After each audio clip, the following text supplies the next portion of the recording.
Greetings, welcome to another edition of Counterpunch with Trevor Loudon. We're busy exposing the unfolding communist revolution in America and around the world. Please like the show, share the show, and most importantly, please subscribe to Counterpunch. That will give you the best access. You'll see information here you'll never find anywhere else. I can guarantee you of that. Now, in July this year, the US House of Representatives set up a special committee, the House Select Committee, to investigate the January the 6th attack. By that they mean the so-called insurrection that happened on Capitol Hill after Trump's speech, when the election was still undecided, where people genuinely thought that Trump could still be president and Biden would be proven to have lost the election. Well, it was a chaotic event. You know, the end of it was a chaotic event, but it paled into insignificance compared to the Black Lives Matter rioting that we'd experienced for months, where people were killed, billions of dollars worth of damage were done by Black Lives Matter, which is essentially a front for the pro-Chinese communist organization Liberation Road, previously known as Freedom Road Socialist Organization. So we don't see any investigations or House committees into that escapade, do we? Now, how objective is this going to be, this committee, which hopes to finish in the spring of 2022 and present its findings? Is it going to be an honest assessment? Is it going to talk about possible false flags and agent provocateurs? Or is it going to be used as an excuse to clamp down on conservatives, Trump supporters, etc. in a midterm election year? Well, if you look at the composition, the leadership of this committee, one would have to have some suspicions. It's 7 Democrats and 2 Republicans. The Republicans, Liz Cheney from Wyoming and Adam Kinzinger of Illinois, are both militant anti-Trump representatives. They are very proud to be anti-Trump. We all know this. We do move on from has-beens and from losers, and Donald Trump is a loser. He lost the presidential race. Now, the Democrats, we're going to profile 4 of these people, the most important ones in my opinion. The chair of the committee is Benny Thompson, the chairman of the Homeland Security Committee in the House of Representatives, the man in charge of the people charged with keeping this country safe from terrorists and bad elements. Now, if you look at Benny Thompson's history, it's a little bit problematic. For example, as a young man, he was a local body politician, a local government politician in Mississippi, his home state. He was a supporter of several Marxist groups during that time. He went to Washington for a conference organized by the Democratic Socialist Organizing Committee, the predecessor of what we now know as Democratic Socialists of America. In 1982, he served on the National Coordinating Committee of the National Alliance Against Racist and Political Repression.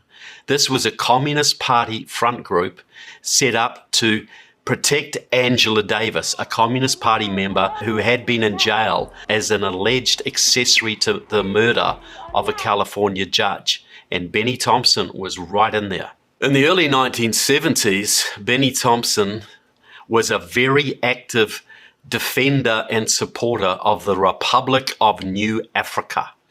This was an organization founded in Detroit by black radicals.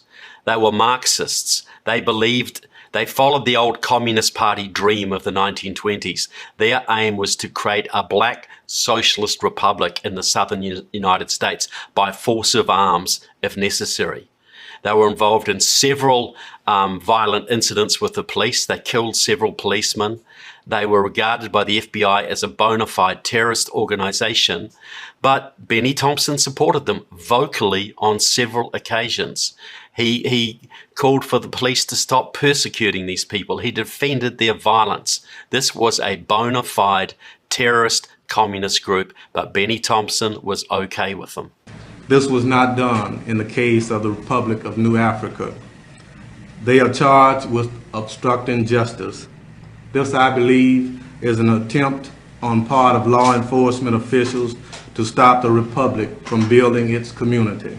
In 2013, the former Republic of New Africa leader, I think it was their vice president, a man called Chokwe Lumumba, became mayor of Jackson, Mississippi. He was elected with the help of Freedom Road Socialist Organization, a pro-Chinese communist group. The goal was to make Jackson, Mississippi, a center of revolution, and it has become such. The new mayor, Chokwe Lumumba's son, Chokwe Anta Lumumba, claims that Jackson is now the most radical city on the planet. We've made the decision that we're going to be the most radical city on the planet.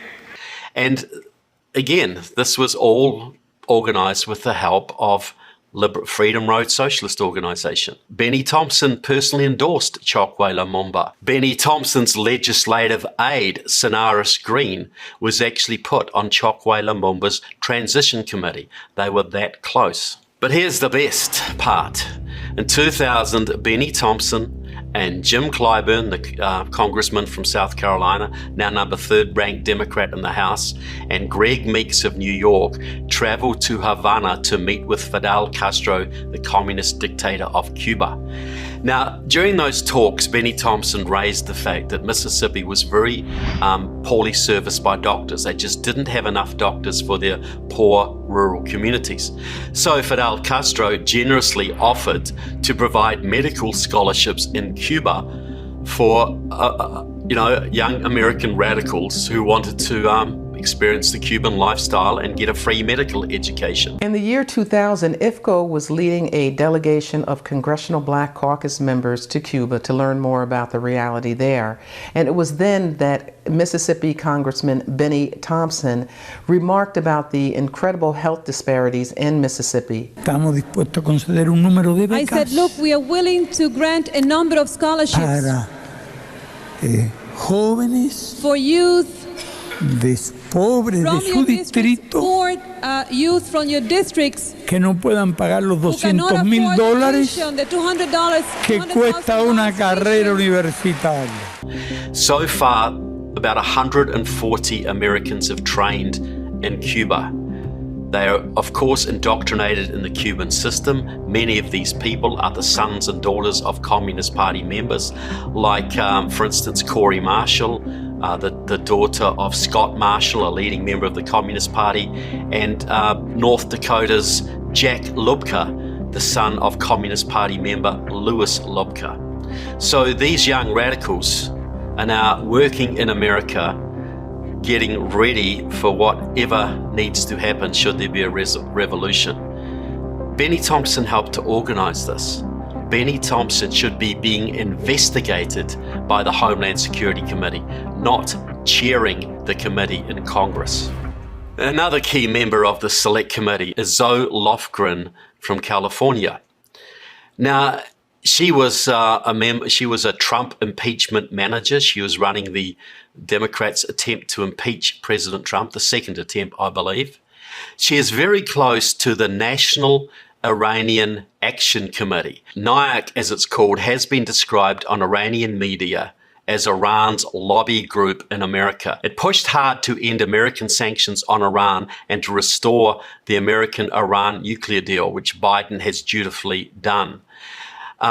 Zoe Lofgren has been fully involved in this. She's been involved in trying to end the sanctions. She also vocally protested Trump's so-called Muslim ban, which was actually a sensible precaution at the time to limit unvetted immigration from terrorist-prone countries. Zoe Lofgren has also received money from the Iranian-American Political Action Committee. Another key member, Adam Schiff, chairman of the House Intelligence Committee, the man largely responsible for cries of Russian collusion against Trump, clearly one of Trump's worst enemies in the US Congress. Now, Schiff was first elected to Congress back in the early 2000s by a coalition of radical labor unions led by Democratic Socialists of America-connected activists like Eliseo Medina and Maria Elena Durazzo. Since that time, Schiff has worked closely with the Committee of 100. Now, that was set up in the early 90s by Henry Kissinger to serve as a lobby group for communist Chinese interests in this country. It's now grown to about 150 members, some of them former Maoist communists, but most of them businessmen, cultural figures, political figures from Taiwan, from mainland China, from the United States, all working with American Congress members and American senators to push the Chinese Communist Party line into American politics.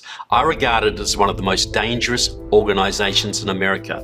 I think it is Communist China's main propaganda vehicle, main influence operation in this country. And Schiff has attended numerous conferences with the committees of 100. He has been at their events.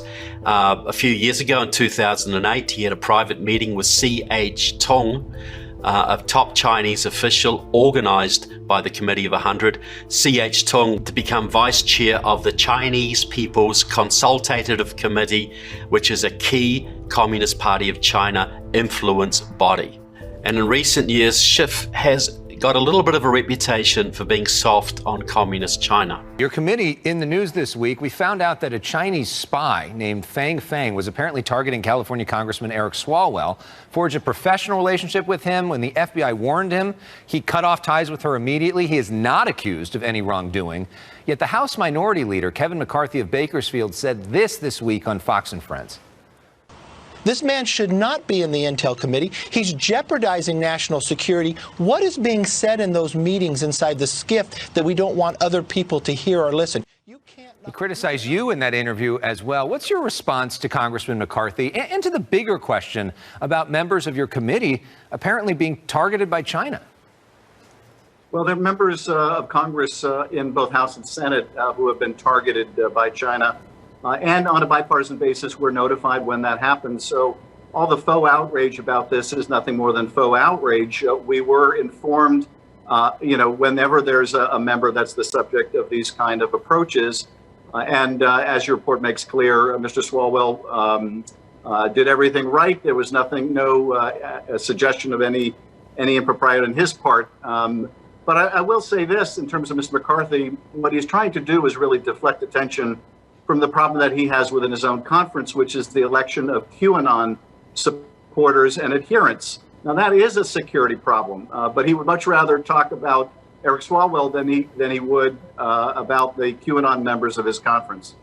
Adam Schiff also has ties to the National Iranian American Committee, and he has also taken money from the Iranian American Political Action Committee. Could there be a little bit of anti-Trump bias here? Another key member of this committee is Jamie Raskin from Maryland. I believe he's on the Judiciary Committee, which oversees the FBI, the Justice Department, etc. Now, Raskin is the son of the notorious pro-communist activist Marcus Raskin. In the early 60s, Marcus Raskin and his friend Mr. Barnett founded the Institute for Policy Studies, the first real left-wing non-profit in Washington, D.C. It was regarded as very pro-communist. It was exposed in books like Covert Cadre for its deep Soviet connections, its KGB connections, its connections to Cuban intelligence. It had a huge influence and still does on American politics.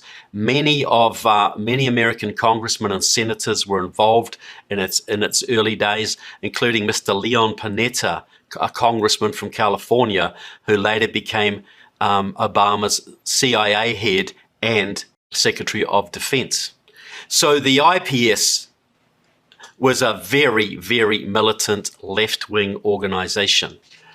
The Institute for Policy Studies was described by British intelligence expert Brian Crozier as the perfect intellectual front for Soviet activities, which would be resisted if they were to originate openly from the KGB, meaning it was an influence operation. The KGB would basically send signals to the IPS.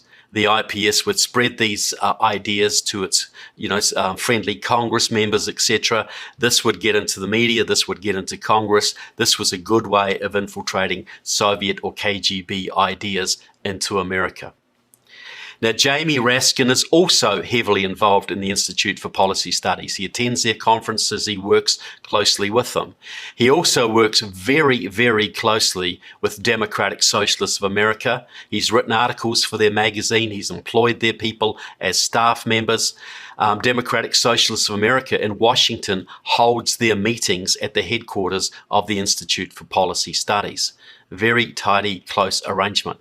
Jamie Raskin was part of Jesse Jackson's Rainbow Coalition in the 80s, an organization run largely by Maoists from the Communist Workers' Party, the League of Revolutionary Struggle, and Line of March, with a little bit of help from Democratic Socialists of America and the Communist Party USA. It was a deeply communist operation, and Jamie Raskin was a big part of that.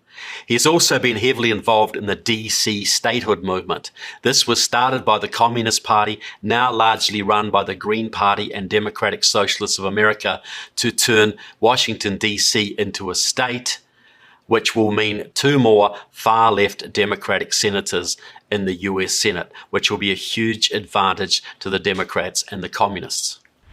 It won't surprise you that Jamie Raskin is also connected to the National Iranian Action Committee and has supported their successful campaign to reinstate the American-Iranian nuclear deal, which is going to be horrendous when it comes to fruition.